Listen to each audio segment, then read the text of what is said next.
sur les fous du volant, Franck. Merci. Tu nous présentes ta pépite. Ah, je sais pas si c'est une pépite, mais elle m'a tapé dans l'œil il y a déjà 1 an, puisqu'elle est quand même assez récente dans mon garage. Elle a 1 an, mais, mais elle a été fabriquée aux États-Unis en 1954. Pourquoi cette voiture-là? Tout simplement parce que je voulais une voiture qui soit plus vieille que moi.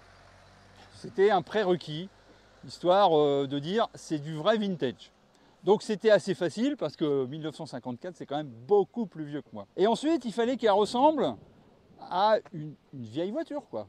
Pas aux voitures un peu modernes. Ensuite le Roadster, bah, c'était ce qui m'avait toujours tenté. Le Roadster m'avait toujours tenté.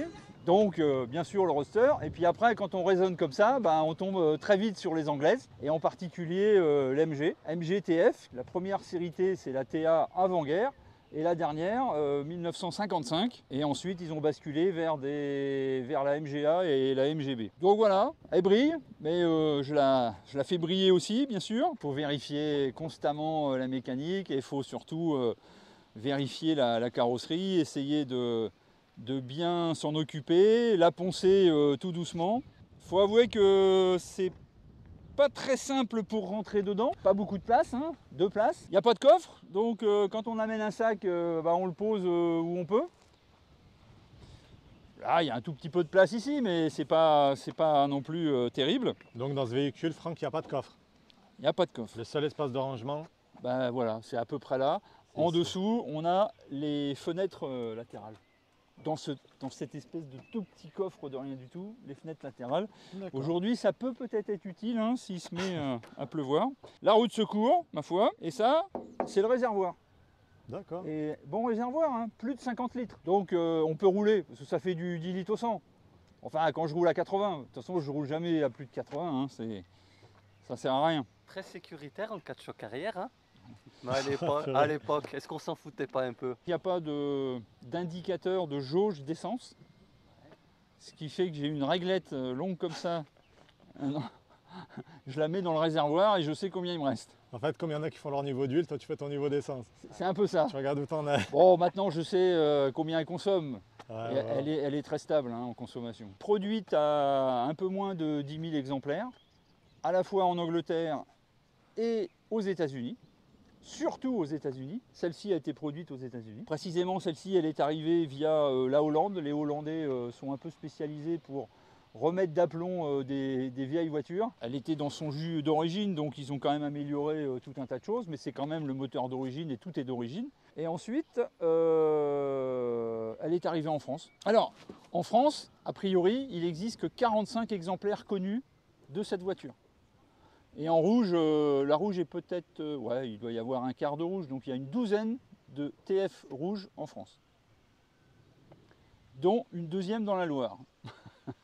Ça, c'est assez incroyable. Bon, en fait, très simple, hein, avec des espèces de boîtes à gants. Ok, j'ai rajouté. La petite horloge, elle n'avait pas d'origine celle-là. Non, au-dessus, non, non. Ah, c'est ça. C'est pour la température et l'heure, c'est bien pratique. Et j'ai trouvé il n'y a pas longtemps sur internet un truc que j'adore, c'est la publicité faite à l'époque en Angleterre pour vendre la voiture. Donc toutes les caractéristiques de la voiture sont là, et c'est vraiment si c'est pas magnifique, la pub d'époque, ouais.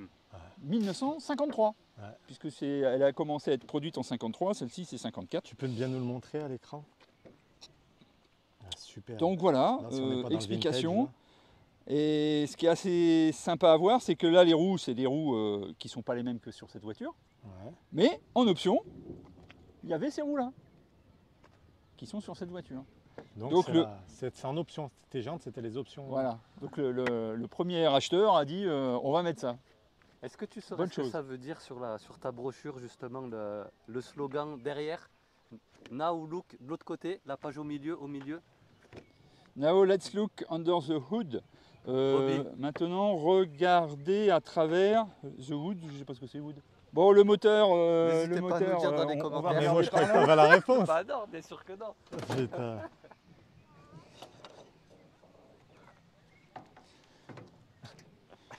Bon, c'est le moteur d'origine, hein. Bien sûr, avec les filtres, démarreur. Ouais, j'ai mis un coupe-circuit pour... c'est quand même mieux. Et puis un filtre à essence. Ça n'existait pas à l'époque. Hein. Filtre à essence pour éviter les problèmes. Le capot s'ouvre que d'un côté ou des deux côtés? Des deux côtés. Des deux côtés. Bon, on a à peu près la même chose de l'autre. Ouais, ouais. Combien de chevaux la cylindrée? C'est du 1250 cm3. Elle a été produite aussi en 1500 cm3. Celle-ci, c'est 1250. Oui. Et concernant la fiabilité, bon, les voitures anglaises, on nous dit que c'est pas souvent ça. Alors, donne quand quoi c'est bien entretenu, quand c'est vérifié, pas de souci. Moi, j'ai jamais de souci de démarrage. Ouais. Puis ça roule bien. Hier, je suis allé avec à Valence. C'est sympa. Eh bien, merci Franck. C'est un plaisir. Tout le plaisir était pour nous. Comme d'habitude, on n'oublie pas de partager, commenter, liker, s'abonner.